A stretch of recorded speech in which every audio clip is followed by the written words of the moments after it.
This next article is from the Toronto Star. It is headlined, Renters Pushed to the 905 as Vacancies Hit 16-Year Low. This is talking about the latest stats from Urbanation tracking the rental market. Always interesting to see what Urbanation has to say on the market, and this time is no exception. Few points that jump out to me you want to track. You want to be tracking these things as a condo investor.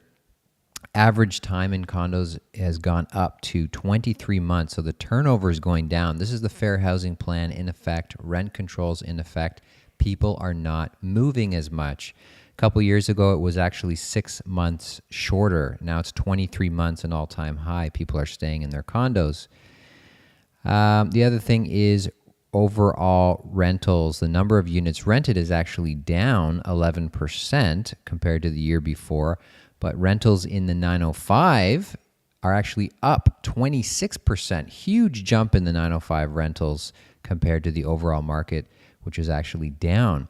Very interesting to see. So forget about being able to buy a house or buy a condo in Toronto. You can't even afford to rent one anymore. People are moving to the 905 to rent, which is a very interesting trend to continue to watch. And the other thing is that overall monthly rents are up 9.1%, but if you look in the downtown core, rents are up 12.4%. So downtown core, once again, outperforming other markets in the GTA.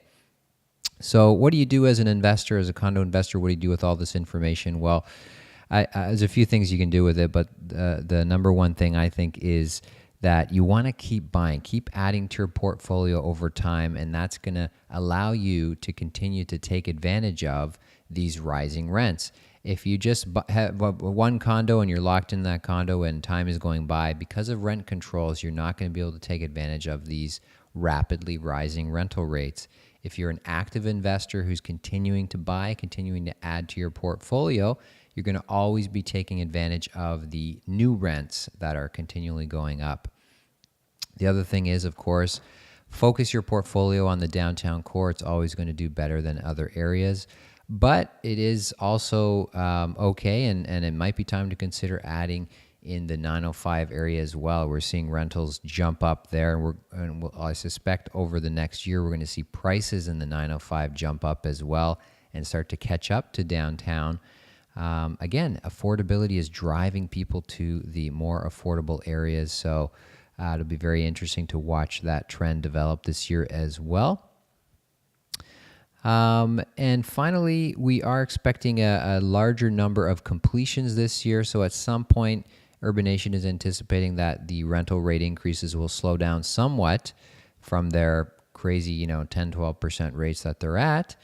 But they're still saying, even conservatively, they're saying 4 to 5% rental increases this year, even if we do get a massive amount of new supply into the market. So we'll watch that trend this year as well. Hope you enjoyed this video, and we'll talk to you soon.